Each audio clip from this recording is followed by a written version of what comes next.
Señor, a esas bodas, Padre Celestial, y mientras el mundo desprecia esa invitación, te damos gracias porque por tu gracia hemos aceptado esa invitación, Señor. Tu palabra dice que no es del que quiere ni del que corre, sino de aquel que tú tienes misericordia.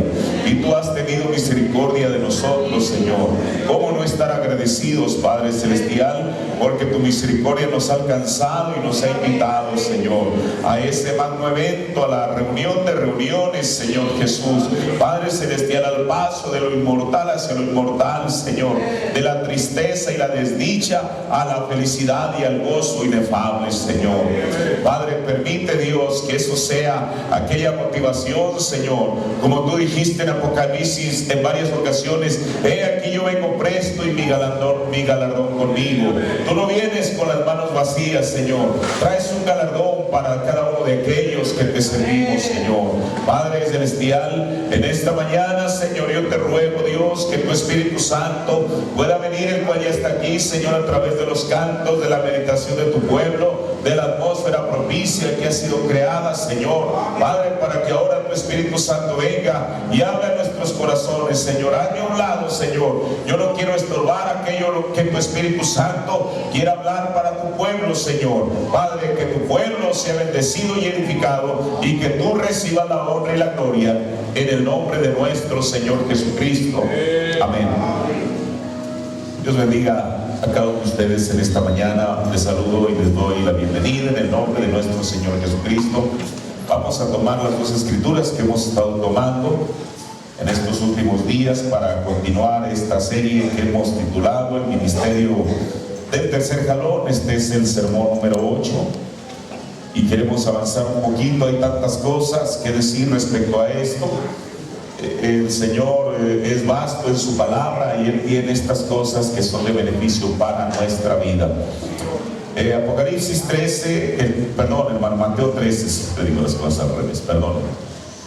Mateo 13, el verso 10, dice: entonces llegándose los discípulos le dijeron: ¿por qué les hablas por parábolas? Y respondiendo Jesús les dijo: porque a vosotros es concedido saber los misterios del reino de Dios. ¿Alguien se puede identificar con ese grupo? A nosotros nos es concedido saber los misterios del reino de Dios, mas a ellos no es concedido. Porque a cualquiera que tiene se le dará y tendrá más, pero al que no tiene, aún lo que no tiene le será quitado. Vamos a ir a Apocalipsis, el capítulo 10. Es un libro, o un capítulo, mejor dicho, muy significativo para nosotros. Y la novia de Jesucristo es la única que sabe de qué se trata este capítulo. Apocalipsis 10:1. Y vi otro ángel fuerte descender del cielo, cercado de una nube, y el arco celeste sobre su cabeza. Y su rostro era como el sol, y sus pies como columnas de fuego. Y tenía en su mano un librito abierto, y puso su pie derecho sobre el mar y el izquierdo sobre la tierra, y clamó con grande voz como cuando un león ruge.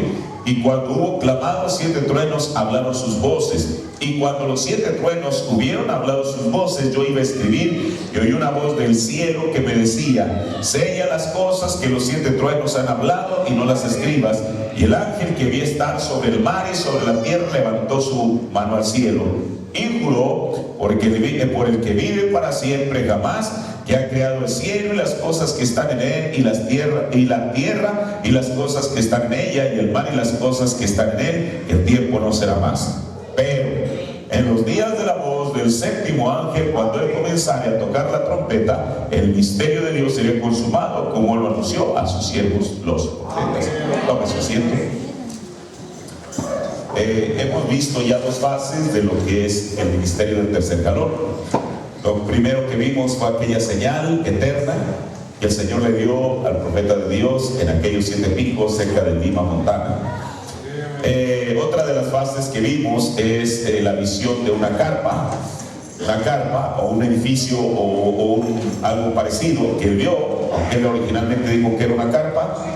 En diciembre de 1955, en la carpa estaba un cuartito, y el ángel del Señor le dijo que él se iba a encontrar con el profeta y que ese sería su tercer jalón.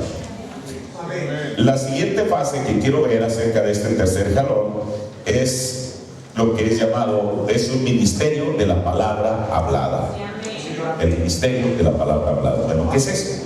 Miren, para poder poner una base, quiero tomar una cita del mensaje Shalom predicado el 12 de enero de 1964, el 12 de enero del 64, el párrafo 171.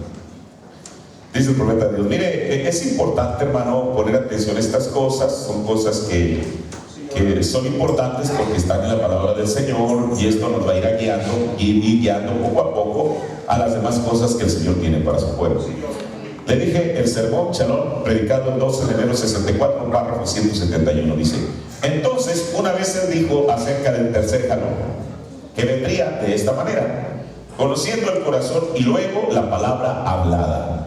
Entonces el profeta de Dios relaciona el tercer jalón, pero ahora con la palabra hablada. Bueno, ¿qué es eso?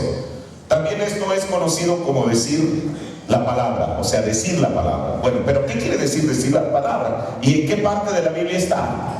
Mire, esta siguiente fase de lo que es el tercer jalón, así como las 2 anteriores, tienen una base en la Escritura.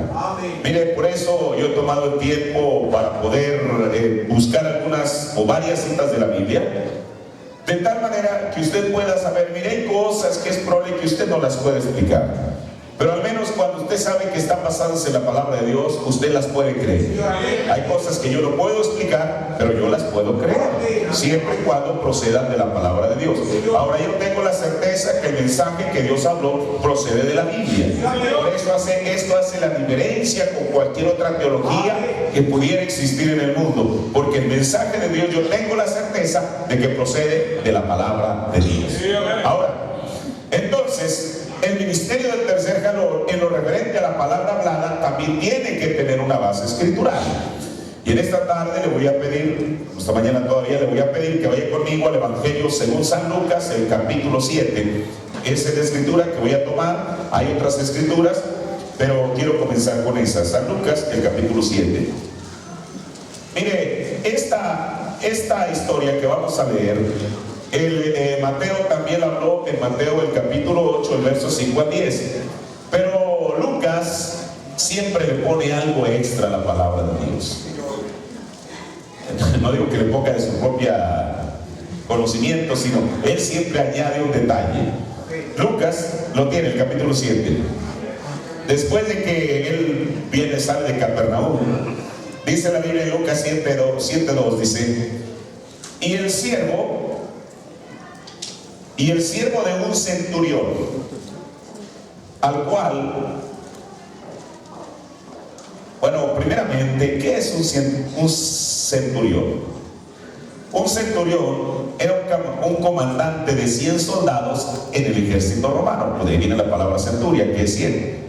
centurión. O sea, un centurión era un hombre que estaba al servicio del gobierno de Roma y a él le daban una jurisdicción, digámoslo de esa manera, sobre 100 personas, 100 soldados.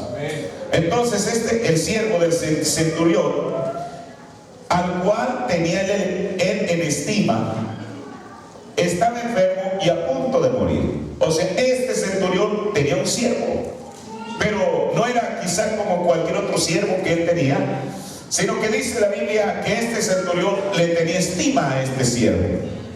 Y bueno, este siervo estaba enfermo, pero no solamente estaba enfermo, sino que estaba al borde de la muerte.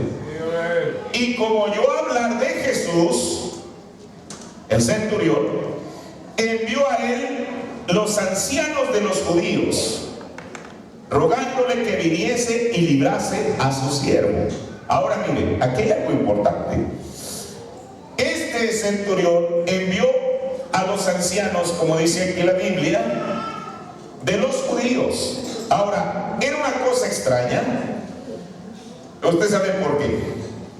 Porque si era un centurión al servicio de Roma, Roma era una nación pagana. Y por lo tanto los romanos, a través de su ejército, tenían oprimidos al pueblo de Israel. Yo quiero que note eso. Pero entonces, este centurión algo debió haber hecho. O sea, este centurión no era como cualquiera de los demás centuriones que estaban al servicio de Roma. Debió de haber tenido algo para que su palabra, no solamente porque era un hombre de rango, sino para poder convencer a esos ancianos judíos que fueran a buscar la ayuda para la sanidad de su siervo. Pero no que fueran a buscar la ayuda con algún médico, sino que fueran a buscar la ayuda con el médico de médicos, nuestro Señor Jesucristo. Ahora sigamos leyendo.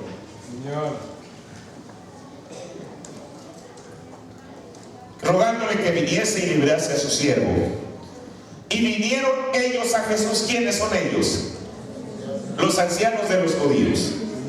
Y le rogaron a Jesús con diligencia, diciéndole.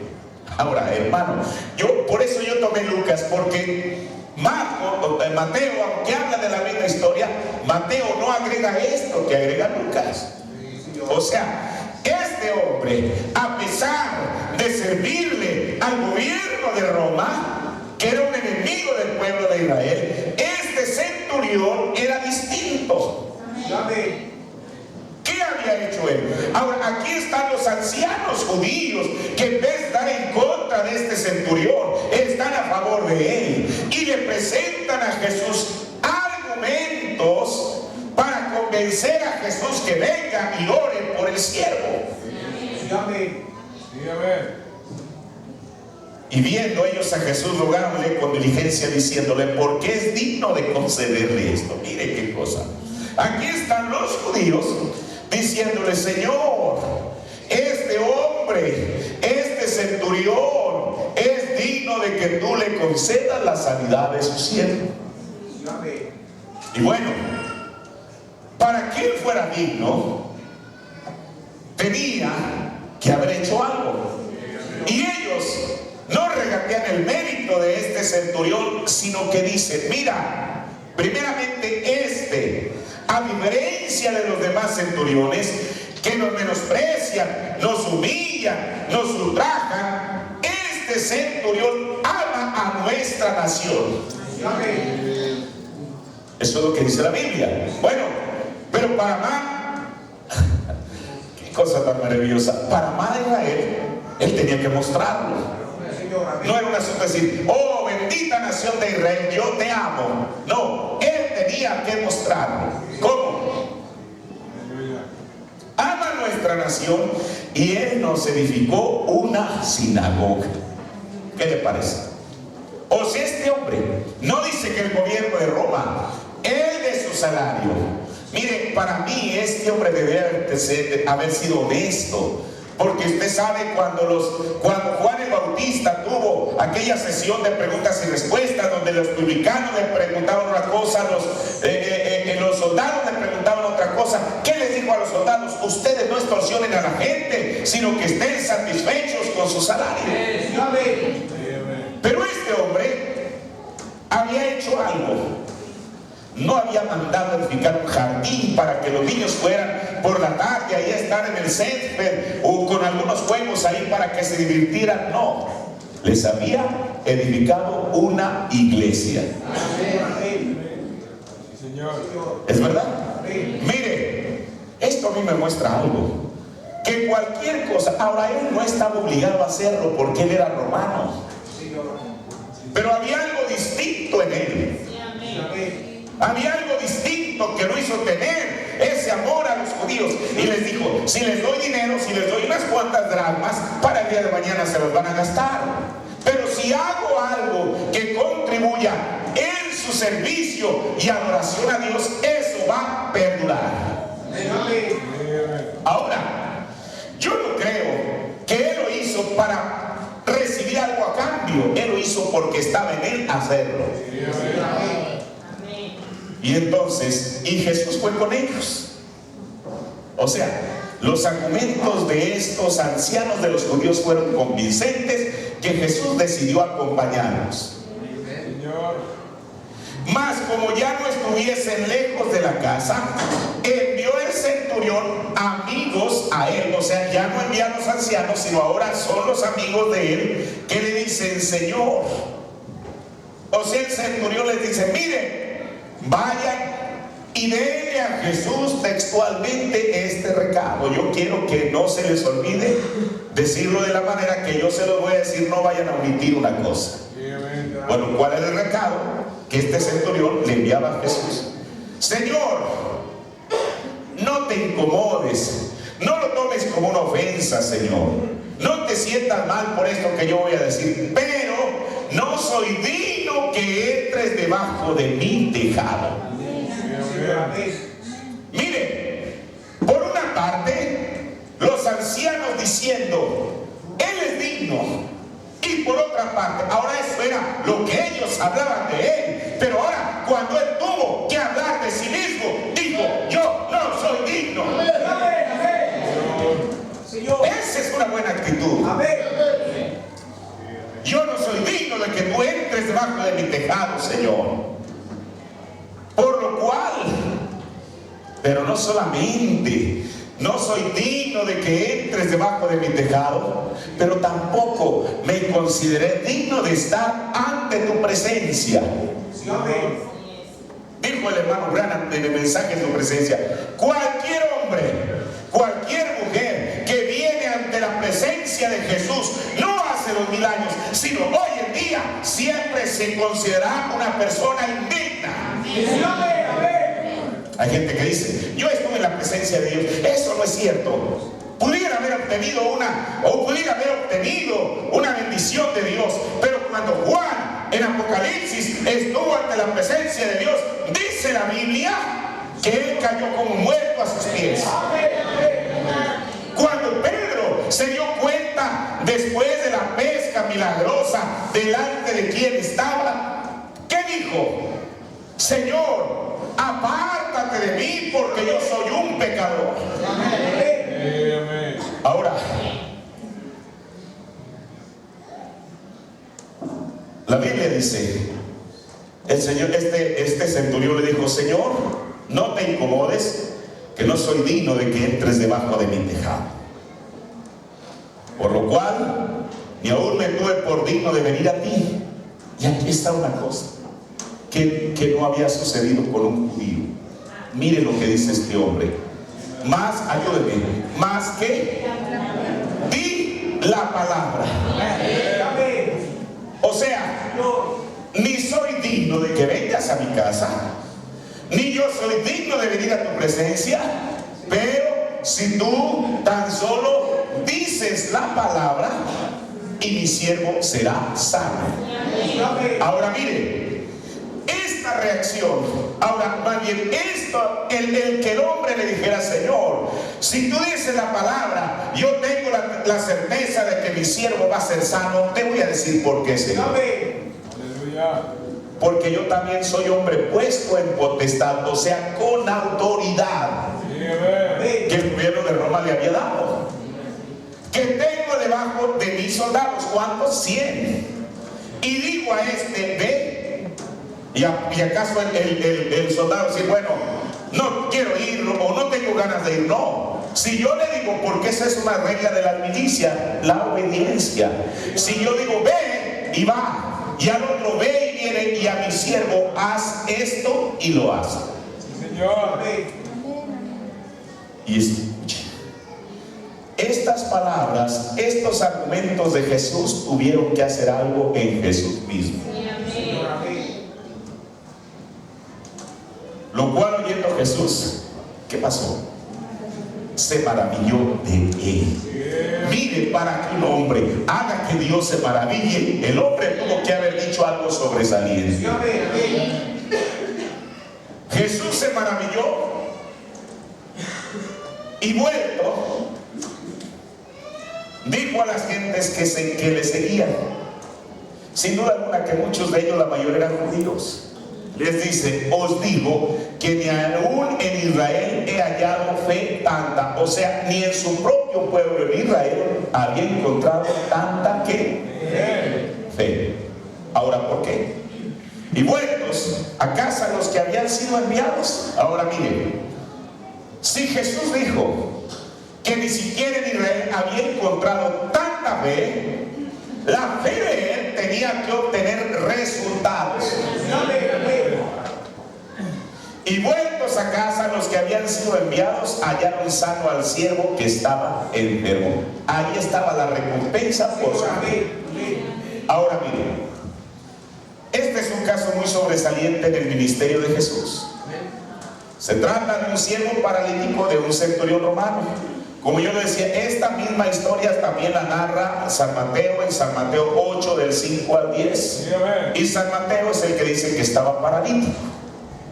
Ahora, este centurión romano había hecho algunas cosas nobles en favor de los judíos, así como otro centurión romano llamado Cornelio. Mire, estoy poniendo esto como base, hermano, porque estas cosas que estamos hablando, escuchen, no es una teología nueva mía, es la palabra de Dios que tarde que temprano tendrá que ser puesta en acción. Pero esto de hablar la palabra tiene que tener su base. Este ejemplo el profeta habló muchas veces. ¿Quién era un centurión?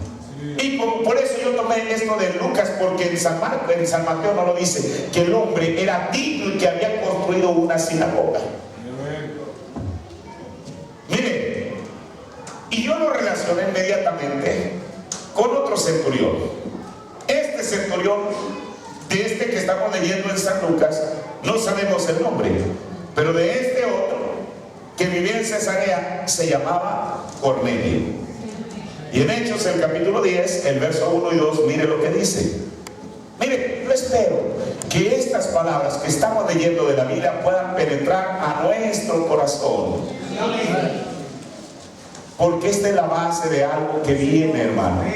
Pero mire, este centurión, la razón que él pudo obtener, y no era el beneficio para él, era para su siervo que él tenía en estima. Fue debido a una actitud que él tuvo antes y después de que los ancianos fueron con Jesús. Mire, en Hechos, el capítulo 10, el verso 1, y había un varón de Cesarea llamado Cornelio. Y aquí nos dice la Biblia que Cornelio también era centurión de la compañía que se llama la Italiana. Bueno, la Biblia habla de muchos centuriones, pero este centurión tenía algo especial. La Biblia dice, pío y temeroso de Dios con toda su casa, y que hacía muchas limosnas al pueblo y oraba a Dios siempre. Ahora recuerden, este era un gentil. ¿Es verdad? Mire, yo hace unos años estuve ahí en Cesarea. Bueno, Cesarea, como se diga, se llama Cesarea Marítima, porque está junto al mar. Ahí en ese lugar, hoy en día, bueno, solamente quedan ruinas. Está una, ¿cómo le llaman esta cosa? anfiteatro, sí, donde usted sabe, los romanos, como en aquel tiempo no había sonido como el que tenemos ahora, hacían una especie de así de gradas hacia abajo y al final terminaban en un círculo, de tal manera que el orador estaba en medio del círculo y la gente estaba en gradas hacia arriba. Eso hacía que la voz del hombre, a medida, por eso todos los altoparlantes tienen esta forma, ¿verdad? Porque eso hace que la voz, a medida que va saliendo de lo más estrecho a lo más amplio, se vaya expandiendo. Allá hay un anfiteatro en Cesarea de Filipo, y ahí era donde vivía Cornelio. Pedro estaba, creo que estaba en Jope, estaba como cerca de 60 kilómetros al sur. Pero entonces, bueno, usted puede leer la historia después en los versículos siguientes del libro de los Hechos. Pero aquí hay algo, miren, y a mí me llama la atención algo que dijo el profeta, que algún día vamos a hablar de eso. Al hermano Brennan le preguntaron que si el Espíritu Santo se recibía por imposición de manos, dijo que sí. Pero aquí hay algo. El desenlace de esta historia de Hechos 10 termina cuando la gente recibió el Espíritu Santo sin imposición de manos. ¿Qué nos dice la Biblia? Y mientras, ahora aquí todavía hay una historia de que el Señor trató con Pedro, trató con Cornelio, para que Pedro tuviera que ir a Cesarea y les predicara el Evangelio. Y no solamente él, sino que su casa aceptó. Y mientras escuchaban el sermón, el Espíritu Santo cayó sobre ellos. Amén. ¿Por qué? Mire, sinceramente, yo no había entendido, porque hasta en días pasados que estaba leyendo a lo que el profeta dice, es que ellos eran gentiles. Amén. Amén. Eso es lo que dice la Biblia. Pero mire, solamente tomemos a este hombre. Hay una historia tremenda detrás de esto. Pero él dice, era pío, temeroso de Dios con toda su casa, y hacía muchas limosnas al pueblo y oraba a Dios siempre. Bueno, pero ¿cuáles eran las limosnas que él hacía? El otro centurión de Lucas les había construido una iglesia. Este centurión, ¿cuáles eran las limosnas que hacía? En el sermón que es el Espíritu Santo, párrafo 125, dijo el hermano Branham, los gentiles, había un hombre llamado Cornelio. Él era un hombre maravilloso. Mire, un gentil que no era judío, que no estaba obligado. ¿Sabe una cosa?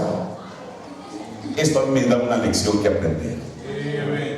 Que Dios reciba con agrado lo que la gente hace, no por obligación y por mandamiento, sino por un deseo de su corazón. La ley de Moisés era aplicable solo a los judíos. Ellos eran los que tenían que cumplirla a pie juntilla. La demás gente no estaba obligada ni tenía por qué. Pero este hombre Cornelio, que también era un centurión, hacía muchas limosnas. Mire lo que dice el profeta. Él era un hombre maravilloso, pagaba diezmos. Oiga, ¿y a él quién le dijo que debería de hacerlo? Si la vida de él, aparentemente, si la nación de él no estaba regida bajo la ley de Moisés. Mire, ¿usted piensa que Dios pasó por alto eso? Todos sabemos que a Dios no se le compra con dinero. Pero quiero decirle, Él ve cada cosa que el hombre hace. Algún día la eternidad mostrará a este hombre. Pagaba diezmos, edificó sinagogas para el pueblo, respetaba a Dios, le temía a Dios. Aquí encontramos a otro centurión. El de Lucas 7 les edificó una sinagoga. Este otro centurión también había hecho lo mismo. ¿Por qué? ¿Por qué él estaba obligado a hacerlo? No, porque amaba a Dios. Hermano, eso, si eso hizo la diferencia ya, eso hace la diferencia hoy. Hoy en día no hay cristiano que haya leído su Biblia que no sepa de Cornelio. Ahora, ¿por qué? E inclusive Dios tuvo que mostrarle una visión a Pedro, en el cual veía que lienzo y había una clase de animales que los judíos había prohibido en la ley de Moisés comer. Y el Señor le dice: Pedro, mata y come. Y Pedro, usted sabe, escrupuloso dijo: no, Señor, yo soy un judío de cepa, Señor. Tú le dijiste o nos dijiste a nosotros a través de Moisés que esos animales que yo estoy viendo allí no los debo de comer. Pedro estaba pensando todavía que el Señor le estaba diciendo que comiera físicamente. ¿Quiénes representaban esos animales inmundos? Nosotros. Bueno, al menos yo. Digo: mira, Pedro, lo que Dios limpió, tú no lo vayas a llamar inmundo. Mientras eso sucedía, porque un abismo, Dios, dijo el profeta, siempre obra en ambos extremos. Mientras había un abismo que Dios le estaba mostrando una visión, había otro abismo a 60 kilómetros de distancia que estaba orando al Señor, que el Señor le dio también una visión. ¿Quién era? Cornelio. Hermano, ¿cuántos centuriones había al servicio de Roma? No sabemos, quizás se contaban en millares. Pero ¿por qué de todos ellos Dios escogió a Cornelio? Amén. Gloria.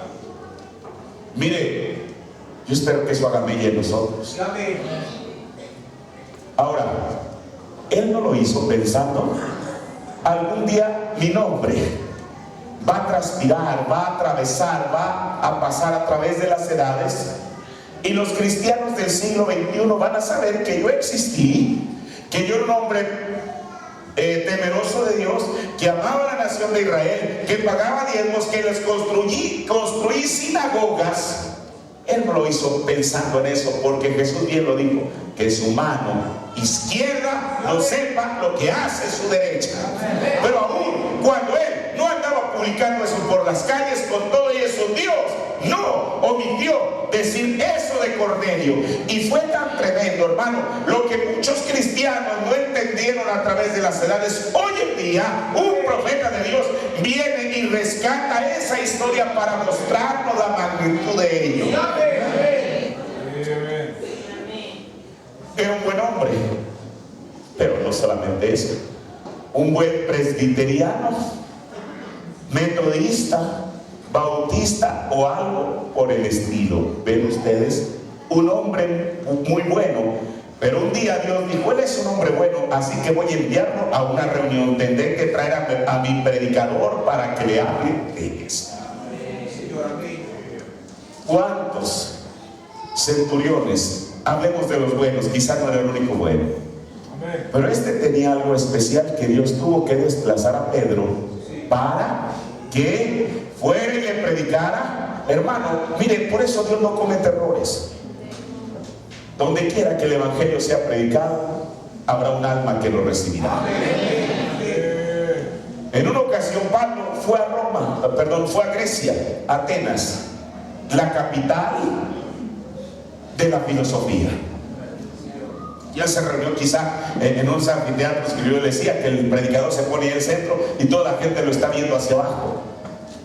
Pero él, mientras iba pasando por su templo, vio infinidad de esculturas, y unas a Venus, otras a Mercurio, a quien sea, pero de pronto encontró una que no tenía ningún ídolo.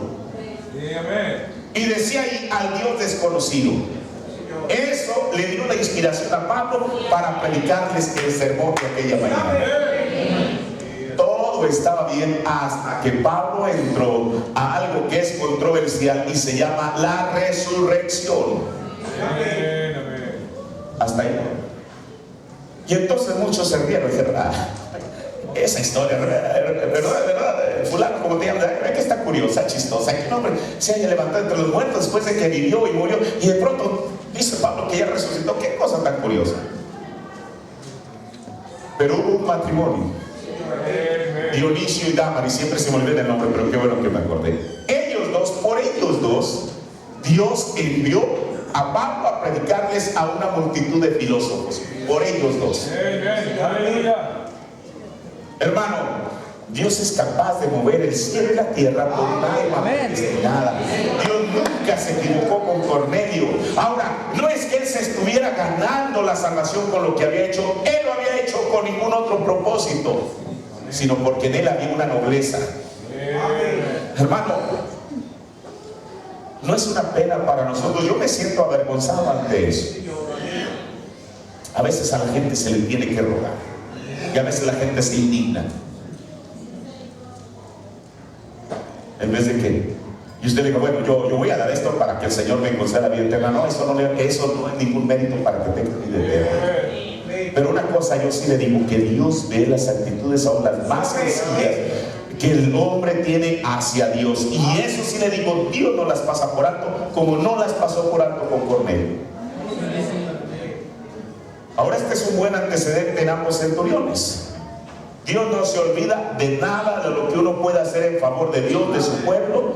Y también dice la Biblia que Él no hace acepción de personas, como dijo Pedro, refiriéndose a esta familia de Cornelio, sino que de cualquier nación que le teme y obra justicia, se agrada Dios. Ahora, pero no solo de cualquier nación, de cualquier individuo. Ahora, pero lo más importante de esta historia no es esto, aunque es importante, pero hay algo más importante.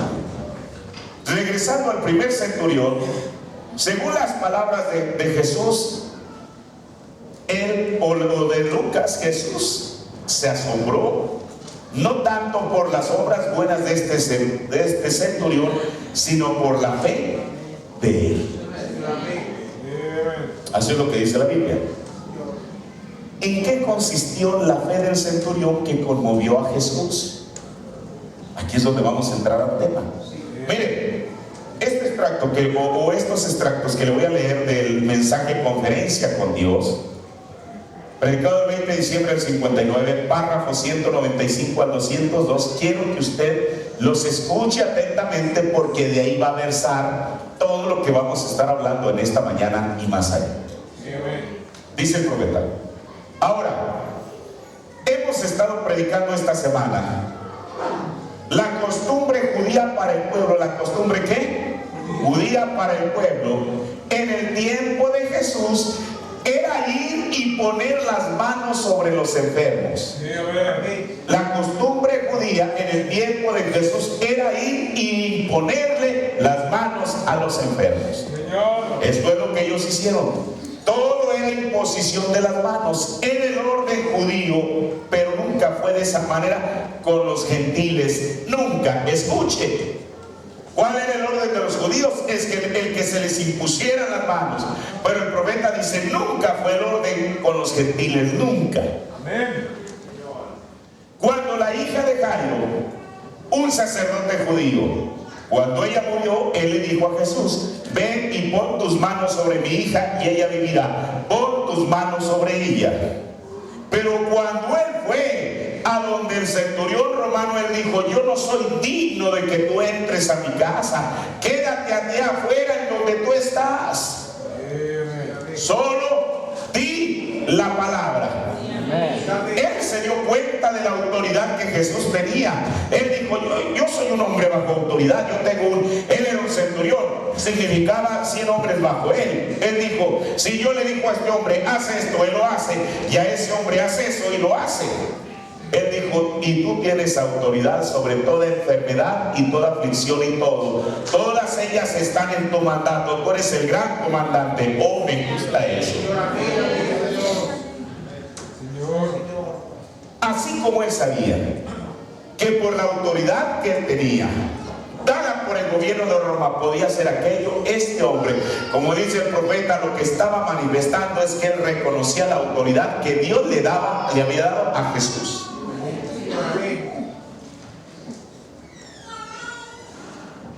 Dice el profeta de Dios: oh, me gusta eso. Eso aún tocó el corazón de Jesús.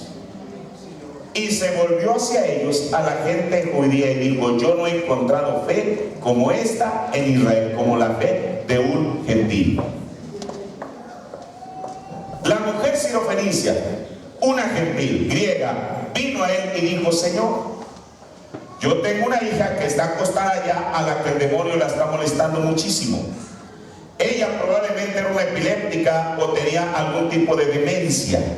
Dijo: ella está en una condición terrible, ¿la sanarás? Y él probó su fe.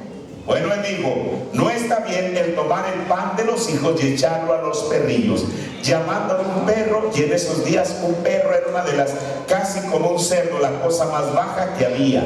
Dijo, no está bien que yo tome el pan de los hijos y echarlo a ustedes perrillos. Dijo el profeta, cualquier otra mujer con esa declaración de Jesús se hubiera ofendido, se hubiera dado la media vuelta y se hubiera ido.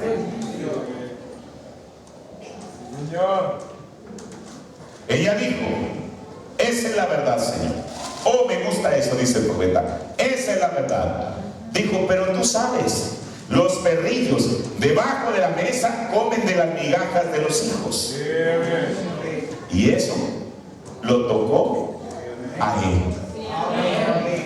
Hermano, si la actitud de este centurión tocó el corazón de Jesús, la actitud de esta mujer volvió a tocar el corazón de Jesús. Ella dijo, escuche, note esto. Ella dijo, y dice el profeta, como tú dijiste el otro día, Jati, la cosa correcta. O sea, esta mujer, ahorita vamos a ver cada uno de estos ejemplos. O sea, la mujer sirofenicia dijo la cosa correcta. Que no se le olvide eso, por favor. Él se volvió y dijo, por esta palabra el diablo ha dejado a tu hija. No tuvo que ir y poner las manos sobre ella. ¿Quién era esta mujer? Era griega sirofenicia, o sea, era gentil. Ahora, el hermano Branham resalta esta actitud hacia el poder de Dios que tuvieron estos gentiles. Miren, y ahora voy a llevarlo a la Biblia. Los judíos, como bien lo dijo el profeta, tenían una costumbre de recibir respuesta de parte de Dios, principalmente en lo referente a sanidad divina, y era que se les tocara. O sea, que hubiera un contacto físico. Y lo vamos a probar por la Biblia. Miren, yo tengo aquí cerca de 10 ejemplos. Solamente le voy a dar las escrituras, no lo voy a leer por causa de, o lo voy a leer, pero va a ser rápido, pero para que usted vea. Primeramente vamos a ver la actitud de un judío, para luego ver lo que el profeta nos acaba de decir, que es la actitud de un gentil. Miren, el primer caso. La Biblia nos dice que un leproso vino a su encuentro inmediatamente después de que Jesús bajó del monte de las bienaventuranzas, cuando dijo, bienaventurados los pobres, porque ellos serán el reino de los cielos, bienaventurados los mansos, etcétera, etcétera. En Mateo 8:3 dice, y extendiendo su mano a este leproso, le tocó, diciendo, porque aquel hombre dijo, Señor, si tú quieres, yo puedo ser limpio. Y dice la Biblia en Mateo 8:3, y extendiendo su mano, le tocó diciendo, quiero ser limpio, y luego su lepra fue limpiada. ¿Quién era este hombre? Era un judío. Otro ejemplo, este otro leproso, que fue limpiado después de que la suegra, un día después que la suegra de Pedro fue sanada de aquella fiebre. En Marcos 1:21 dice, y Jesús, teniendo misericordia de él, extendió su mano y le tocó y le dice, quiero ser limpio. Otro leproso que fue limpiado después de la pesca milagrosa. En Lucas 5:13 dice, y extendiendo su mano, o extendiendo la mano, le tocó diciendo, quiero ser limpio, y luego la lepra se fue de él. La suegra misma de Pedro, aquí en Mateo 8:15 dice, y tocó su mano, o sea, la mano de la suegra de Pedro, y la fiebre le dejó, y ella se levantó y le servía. El caso que el profeta nos habla de la hija de Jairo, o más bien, estos son los ciegos que recibieron la vista después de que Jesús resucitó a la hija de Jairo. En Mateo 9:20, entonces tocó los ojos de ellos diciendo, conforme a vuestra fe os sea hecho. El siguiente caso fueron otros dos ciegos que recibieron la vista después que la esposa de Zebedeo pidió una posición para sus hijos, sus dos hijos en el reino. En Mateo el capítulo 20, verso 34 dice, entonces Jesús, teniendo misericordia de ellos, les tocó los ojos, y luego sus ojos recibieron la vista y le siguieron. El siguiente caso, recuerden, todos estos son judíos, ya sea leprosos, ya sea ciegos. ¿Qué es lo que hizo Jesús? absolutamente a todos los tocó. El siguiente caso es el siervo del príncipe de los sacerdotes, en Lucas 22:25. Entonces respondiendo Jesús dijo: dejad hasta aquí. Y tocó su oreja y le sanó. Mire, esta escritura, usted encuentra esto en una parte de los evangelios. Nos dice, escuche, que fue un soldado romano. Pero aquí la Biblia nos dice que fue a un siervo del príncipe de los sacerdotes. Desde luego que un sacerdote no iba a tener como siervo a un soldado romano. Esto quiere decir que, según lo que Lucas nos dice aquí, a quien Jesús o Pedro, mejor dicho, con su espada le tiró parte de la oreja, era a un judío, según lo que la Biblia nos está diciendo aquí. Por eso dice la Biblia: entonces respondiendo Jesús le dijo a Pedro: deja hasta aquí, o sea, ya basta, Pedro. Y tocando su oreja le sanó. Vean, Lucas 22:51. A un sordo tartamudo, en Marcos 7:32 al 33 dice: y le traen un sordo y tartamudo y le ruegan que ponga la mano encima, y tomando aparte de la gente metió sus dedos en las orejas de él y escupiendo tocó su lengua, y dice la Biblia que aquel hombre habló. Otro ciego, en Marcos 8:22 al 25 dice: y vino a Betsaida y trae un ciego y le ruegan que le tocase.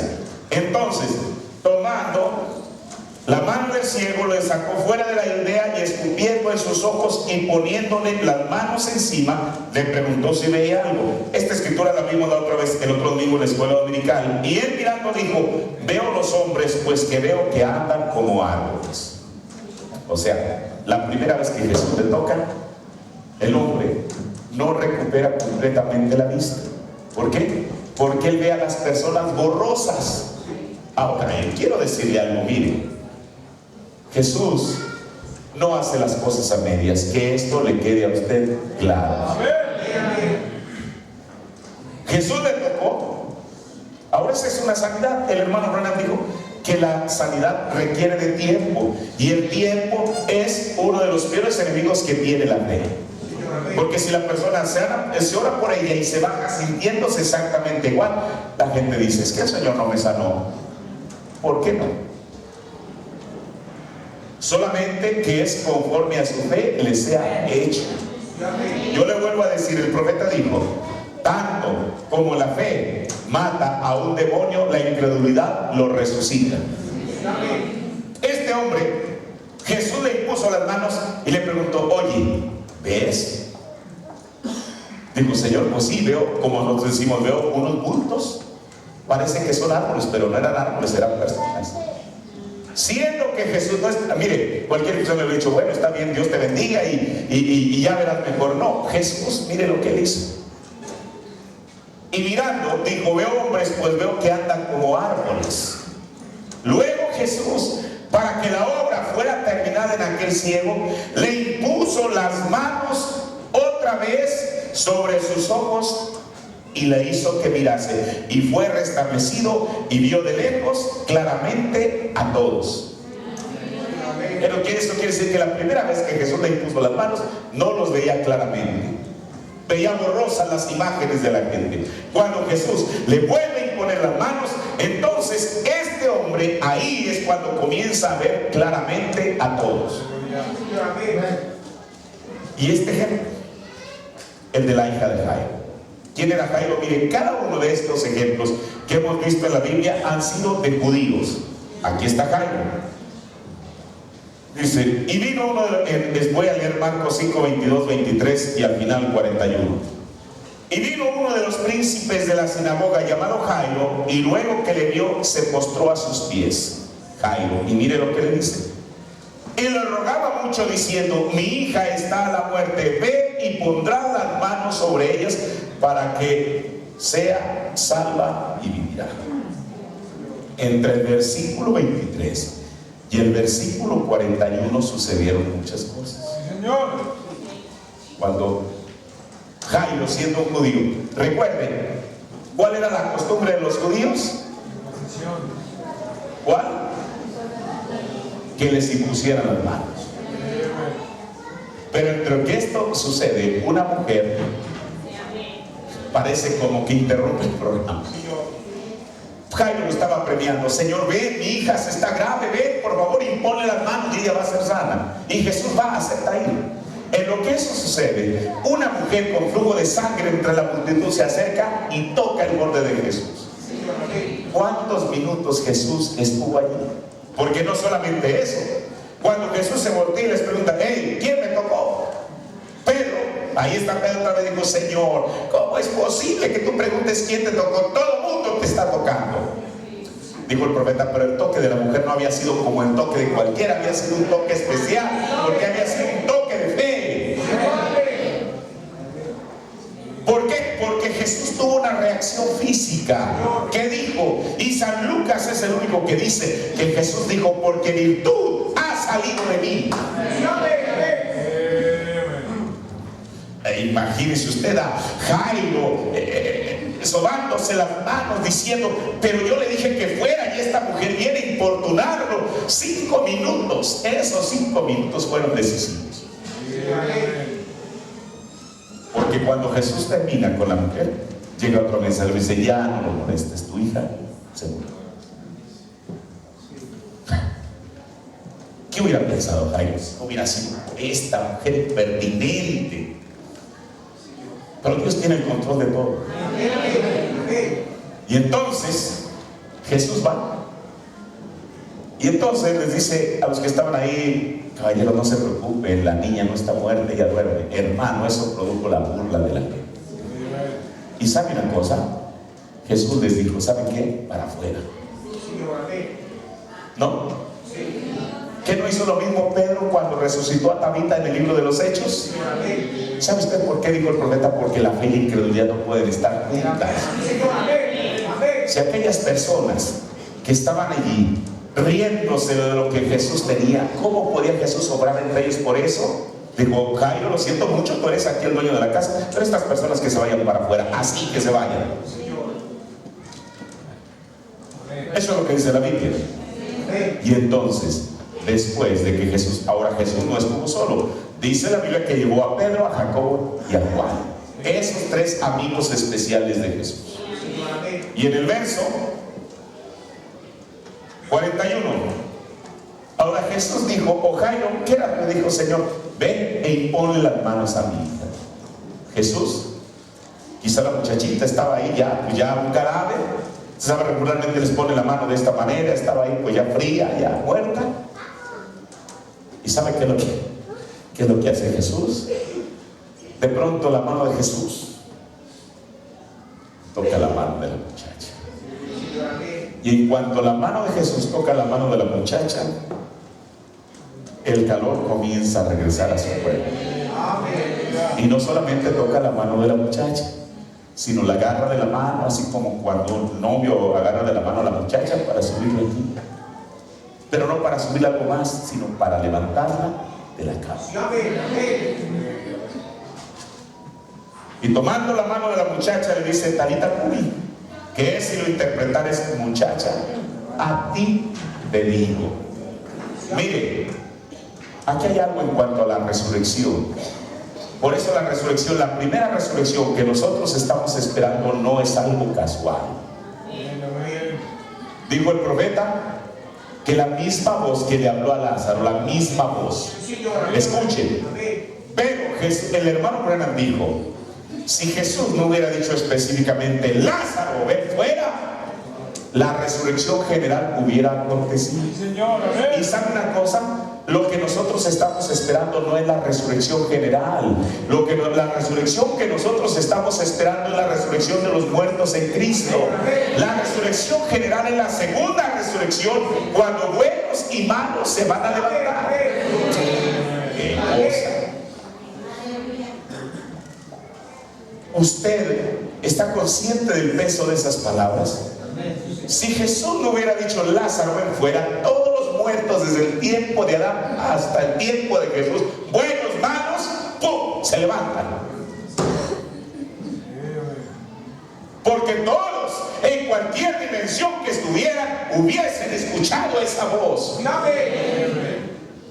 Por eso Jesús dijo: Lázaro, para que nadie más pudiera regresar de aquel lugar sino Lázaro. Cuando Jesús se para ante aquella procesión que traen a un muchacho que era el único sustento de una viuda ahí en la ciudad de Naín, cuando Jesús le dijo: espérense un momentito, detengan la procesión, detengan esto. Quizá todo el mundo iba ahí llorando, la misma madre por su hijo único, dice Lucas. Jesús le dice: muchacho. Si él solamente hubiera dicho muchacho, ¿cuántos jóvenes que habían muerto hubieran resucitado? Pero para que los demás muchachos que habían muerto no se levantaran, Jesús le dijo: muchacho, a ti, apuntándole con su dedo quizá, a ti te digo, levántate. Ahora, en el caso de la hija de Jairo, ¿cuántas adolescentes no han muerto a través de la historia del mundo? Hermanos, si se trataba de una resurrección, Jesús por eso le dice en esa lengua, Talita Cumi, y qué bueno que hubo un intérprete de esas lenguas. Por eso dijo el hermano Gran, Jesús también habló en lenguas. ¿Qué era aquello que Jesús estaba diciendo cuando dijo Talita Cumi? ¿Alguien me puede decir cuál es la interpretación? Niña, ¿qué? A ti te digo solamente, para que las demás niñas que están muertas no vayan a resucitar, a ti te digo, levántate. Y se levantó. Por eso, mire, hermano, la escritura a través del mensaje es una Biblia nueva. Y mire lo que dice el profeta de Dios en el sermón, como estuve con Moisés predicando el 3 de mayo del 51, párrafo 22, hablando de esto de Jairo. Dice: ahora, pero Jairo, él sencillamente no podía entender que cuando su hija estaba muerta, él dijo: mi hija está muerta, pero ven e imponle las manos. Eso es lo que dice la Biblia. Dice: ahora, si probablemente Jesús hubiera dicho: yo diré la palabra, dice Jairo, difícilmente pudiese entenderlo a él diciendo la palabra. A diferencia del centurión, Jairo no quería que Jesús fuera y dijese la palabra sobre su niña. ¿Qué quería él? Que fuese y impusiese las manos, porque esa es la costumbre judía. Por eso, lo que el profeta nos dice está 100% respaldado por la Biblia. Dice: ahora, si probablemente Jesús hubiera dicho: yo diré la palabra, Jairo difícilmente pudiese entenderlo a él diciendo la palabra. Él quería que las manos de Jesús fueran impuestas sobre él, y tan pronto como Jesús tomó a la hija de la mano, eso confirmó la fe delante de él, y allí fue. Es así. Ahora, el profeta relaciona el hablar la palabra con el caso de otra gentil, que es esta mujer sirofenicia. Y en el capítulo 15 de San Mateo, el verso 21 al 28, y mire, hermano, estas cosas que estamos tomando de la Biblia, yo quiero que usted las tome, porque esto no es una teología nueva. Esto es algo que en un tiempo tendrá su uso. Pero yo quiero que note, por eso yo estoy poniendo una base firme. ¿Cuál fue la actitud? Porque usted sabe, dice la gente, es que yo hablé la palabra, dije esto con una actitud arrogante. ¿Usted cree que es eso? No hablaron nada. ¿Cuál fue la actitud de este centurión? Cuando dijo: Señor, primeramente yo no soy digno que vengas a mi techado, ni tampoco soy digno de estar delante de tu presencia, por eso envié a este. Esa es la actitud. Mire lo que dice la Biblia. Ya tiene Mateo 15, verso 21 al 28.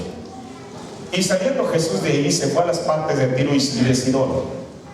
Y era que una mujer cananea, que había salido de aquellos términos, clamaba diciendo: Señor, Hijo de David, ten misericordia de mí. Amén. Mi hija es malamente atormentada del demonio.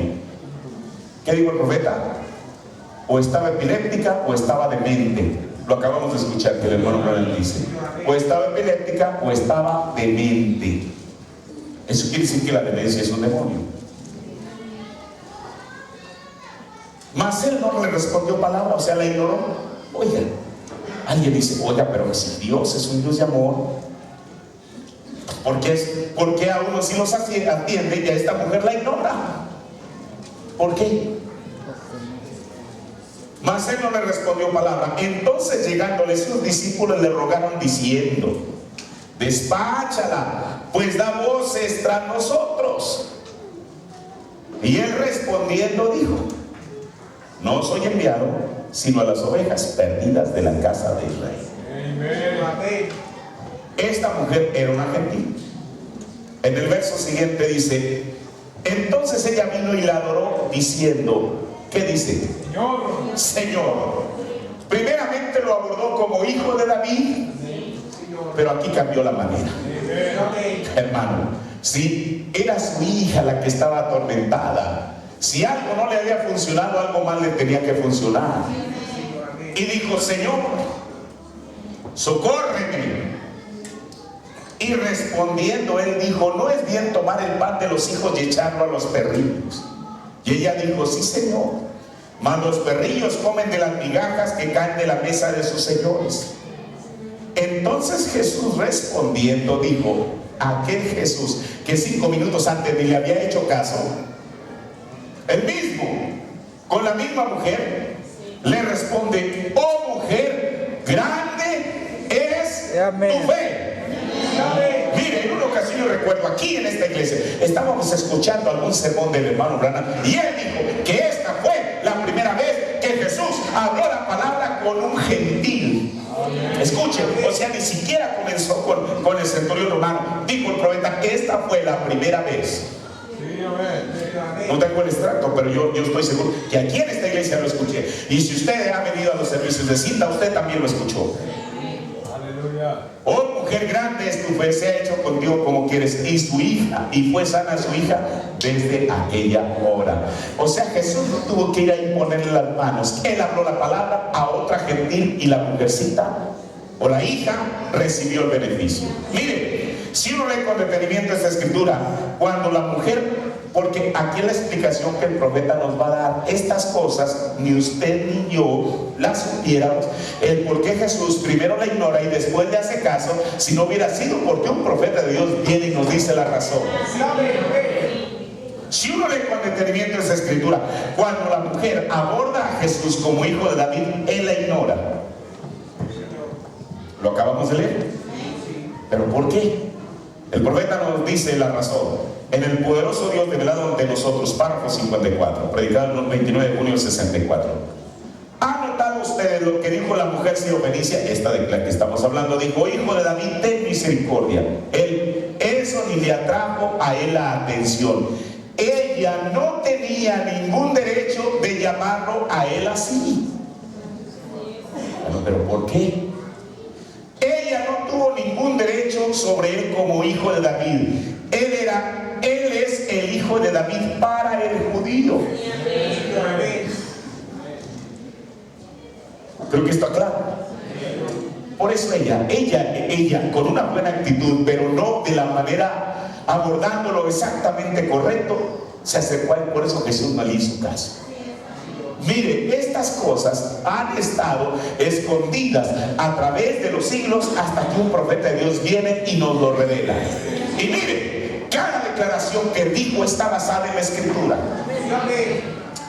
Dice: él es hijo de David para el judío y ahora él vino, pero cuando ella lo llama Señor, para ella él era Señor. Entonces fue que recibió lo que pedía. Jesús sabía. Ahora mire, Jesús nunca le dio la explicación. Es más, mucha gente que ha leído la Biblia no sabe la explicación sino hasta este tiempo, a través de un mensaje. O dígame si usted antes de haber leído lo que el profeta dice ya lo sabía. Yo confieso no saberlo. Ahora, bueno, pero ¿por qué? ¿Por qué es que hijo de David no era para un gentil? ¿Por qué ella no debía de abordar a Jesús como hijo de David? ¿Sabe usted por qué? Porque hijo de David significa rey. Sí, Señor. En el sermón Un Juicio, predicado el 27 de abril 64, párrafo 228, dice: ahora miren, como hijo de David, él era con el judío, pero hijo de Dios. Ahora miren, hijo del hombre, profeta, ven, hijo de David, rey. Entonces, ¿qué era? Rey. Y esto tiene una base en la escritura. Jesús no era rey para ella siendo una gentil. Mire, en el Antiguo Testamento, un profeta menor llamado Zacarías, fíjese lo que habló refiriéndose a Jesús como rey. Ahora, en Zacarías 9:9, San Mateo toma esta escritura en San Mateo 4 y 5. Él va a citar lo que dice en Zacarías 9:9. Esto es lo que es llamado la entrada triunfante a Jerusalén, lo que hoy en día la gente conoce como Domingo de Ramos.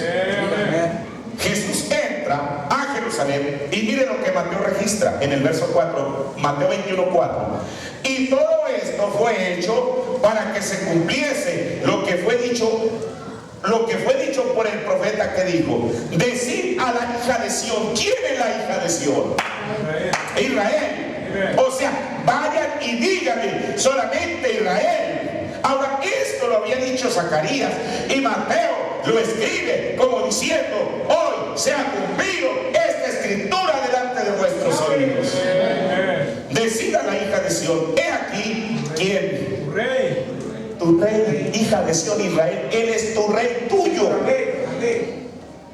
Viene a ti manso y sentado sobre una asna y sobre un pollino, hijo de animal de yugo.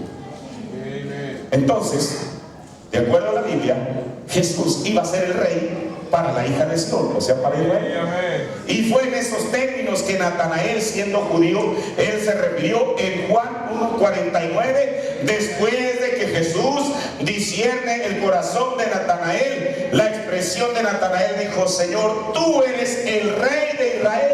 Amén. ¿Es verdad? Mire, los magos de Oriente, cuando ellos vinieron, después de cabalgar 2 años siguiendo aquella estrella, la primera cosa, ellos no dijeron, nunca llegaron preguntando allí en Jerusalén por el rey de los gentiles. No, Señor. Nunca dijeron: ¿dónde está el rey de los gentiles? Porque hemos visto estrella y hemos venido a adorarle. ¿Cuál fue el dicho de ellos? ¿Dónde está el rey de los judíos? ¿Quién era el rey de los judíos? Jesús. Porque su estrella hemos visto en el oriente y hemos venido a adorar. Mire, cuando Pilato, esta escritura que le estoy mencionando está en Mateo 2:2. Esta otra, cuando Pilato le preguntó a Jesús que si él era el rey de los judíos, la Biblia dice que Jesús nunca negó eso, sino más bien dijo: tú lo dices, Mateo 22:11. Y también le pregunta a aquella muchedumbre de judíos que a quién querían que soltase, si a Barrabás o a Jesús, el rey de los judíos. San Juan 19:39. Y los soldados romanos hacían mofa de Jesús diciéndole: salve, rey de los judíos. Mateo 27:29. Mire, no importa si ellos lo hacían por burla, Jesús con todo y eso seguía siendo el rey de los judíos. Pero para que quedara como un memorial, y ellos no lo entendieron, en la cabecera de la cruz de Jesús dice que pusieron un letrero en los 3 idiomas más importantes del mundo en aquel tiempo: en hebreo, en griego y en latín. ¿Qué decía ese letrero? Jesús Nazareno, ¿qué? Rey de los judíos. Dios testificó a través de su palabra entonces que Jesús era el rey de los judíos. Por eso aquella gentil, como dijo el hermano Branham, ella no tenía ningún derecho de abordarlo como hijo de David, como rey, porque Jesús no era rey para ella en aquel entonces. ¿Es verdad? Pero mire, cuando ella cambió, escuche, en aquel tiempo Jesús no era el rey de los gentiles. Es verdad, Jesús era el rey de los gentiles. Pero te tengo buenas nuevas. En el milenio, Él será el rey de los gentiles y el rey de los judíos también. Porque en el milenio estará Jesús, y yo lo acabo de leer en preguntas y respuestas, la ley siendo la sombra, que es Jesús en su mismo cuerpo, que estará reinando sobre su novia como rey de los judíos. Pero como los 144,000 también van a estar en el milenio, entonces Jesús no solamente será rey de los gentiles, sino también rey de los judíos. Por eso el cántico de Moisés, rey de los santos. Amén. Señor. Eso es lo que dice la Biblia. Y cantaban el cántico de Moisés: grandes y maravillosas son tus obras, Señor Dios Todopoderoso, rey de los santos. Por eso esta mujercita, la sirofenicia, no pierda de eso en su mente. Cuando ella cambió su manera de abordarlo, entonces fue que ella recibió el beneficio. Y a esa manera de abordarlo, escuche, y que estas palabras manténganlas en su mente. Ya el profeta lo dijo una vez, que a esa manera de que esta mujer abordó a Jesús fue que ella dijo que la cosa correcta. Manténgalo en su mente. ¿Quién? La mujer sirofenicia. Ella dijo la cosa correcta. En el sermón yo había escuchado, más ahora veo, párrafo 156. Dice: ella dijo la cosa correcta. Él está hablando de Hattie Wright, que esa es otra historia que después vamos a leer. A ver, ella dijo la cosa correcta. Cuando ella dijo eso, el Espíritu Santo bajó nuevamente en ese canal. Cada uno de ellos lo sintió. Me levanté y dije: hermana Hattie, así dice el Señor, usted dijo la cosa correcta, al igual como la mujer sirofenicia.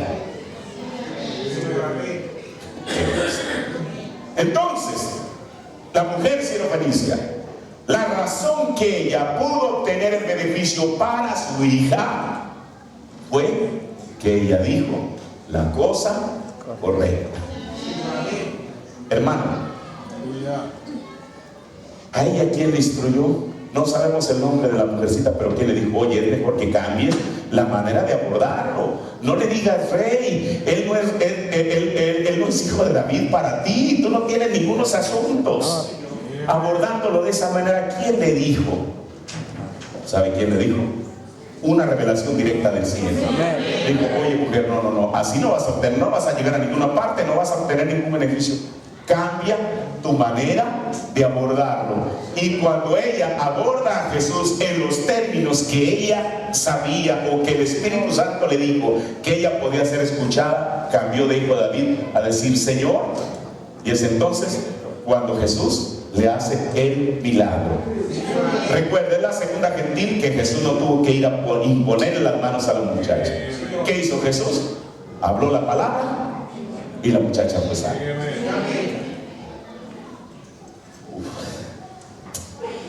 Mire, ¿y sabe una cosa? Yo tengo 5, y 5 es buen número, 5 evidencias de la Biblia, 5, escuche, 5 evidencias en la Biblia donde Jesús habló la palabra y entonces algo ocurre. Mire, voy a tomar la tercera, yo sé que el tiempo se me fue, voy a hacer breve.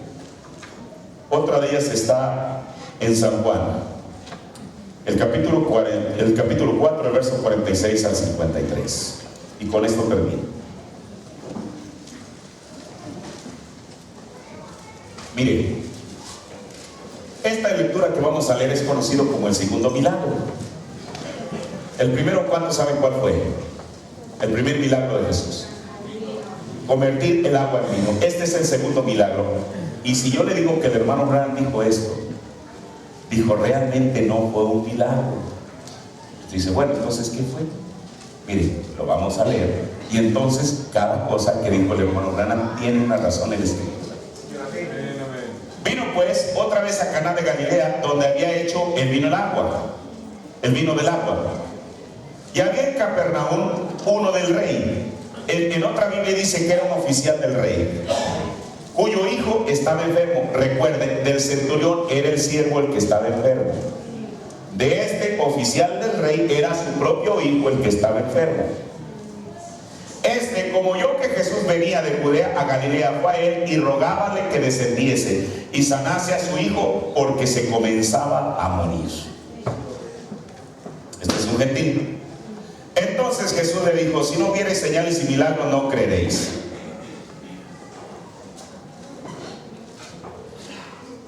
El del rey le dijo: Señor, desciende antes que mi hijo muera. Dícele Jesús: ve, tu hijo vive. O sea, Jesús tampoco no fue a imponerle las manos. Jesús habló la palabra y le dijo: ve, tu hijo vive. Y el hombre creyó a la palabra que Jesús le dijo. Con eso bastó. Él lo tomó en su corazón y dijo: Señor, eso me basta. Y se fue. Pero aquella. Y cuando ya descendía, los siervos le salieron a recibir y le dieron nuevas diciendo: tu hijo vive. Entonces les preguntó a qué hora comenzó a estar mejor. Escuchen. No dice a qué hora ocurrió el milagro. Dijo a qué hora comenzó a mejorarse. Por eso dijo el hermano Branham: aunque se dice que es un milagro sucede aquí y ahora, así. Pero este muchacho comenzó a mejorarse, a mejorarse, a mejorarse. El hermano Branham dice que fue al siguiente día que este hombre que estaba pidiendo por su hijo llegó a donde estaba el muchacho, de tal manera que a las 24 horas el muchacho estaba completamente sano. Por eso yo le digo, tiene sentido lo que el hermano Branham dijo, que realmente no fue un milagro, porque él comenzó a ir en un proceso de mejora.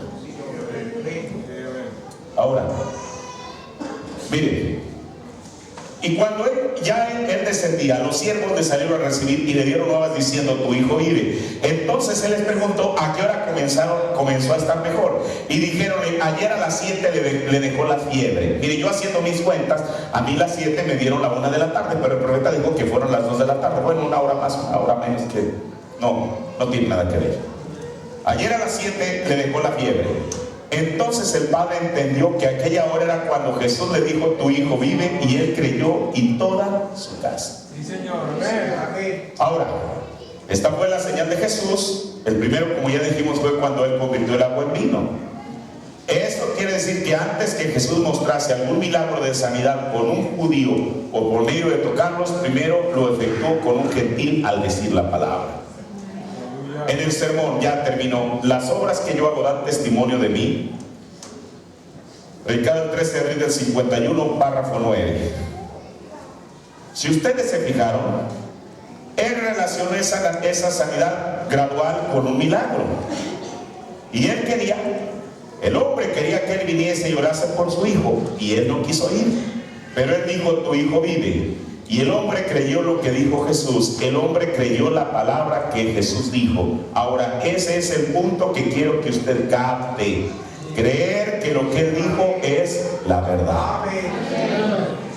Entonces, cuando él se encontró con ellos al día siguiente, él dijo: ahí está tu hijo, que sigue estando vivo, tu hijo vive. Él dijo: ¿a qué hora comenzó a estar mejor? Él dijo: ayer a las 7 la fiebre le dejó. Como a la 1, como a las 12 en punto, supongo. La hora novena son las 3. Así que supongo que como a las 12 en punto de ayer dijo que la fiebre le dejó. Y él dijo: sí, esa es aproximadamente la hora que él me dijo que mi hijo iba a vivir. Y él creyó, y toda su casa creyó con él, debido a que Jesús dijo la palabra, y el hombre creyó a la palabra. Ve lo que quiero decir. Ahora, termino. Estas 3 escrituras que hemos tomado, todas tienen que ver con gentiles. ¿Estamos de acuerdo hasta ahí? Todas tienen que ver con Jesús hablando la palabra para traer una sanación a alguien. ¿Es verdad? Al siervo del centurión romano, a la hija de la mujer sirofenicia y al hijo de oficial del rey. Este hijo del oficial del rey. Pero quiero decirle, no todas las veces que Jesús dijo la palabra tuvieron que ver con sanidad de personas. Y con esto voy a terminar. Las otras dos escrituras las voy a reservar para la próxima vez, pero al menos hasta ahorita estamos ciertos de algo. La manera de un judío era que Jesús fuera y que le impusiese las manos. Pero la manera de un gentil no fue así. ¿Cuál fue? Señor, di la palabra. Eso es todo. No queremos otra cosa. Tú di la palabra. Y mientras sea tu palabra, eso lo concluye. Así que, hermano, hasta aquí vamos a dejar esto. Y que Dios permita que esto se quede en nuestros corazones. Puestos de pie, Padre. Yo te agradezco, Señor, porque tú nos permitiste llegar hasta aquí, Señor, el escuchar estas cosas, el estudiarlas conforme a tu palabra, Señor.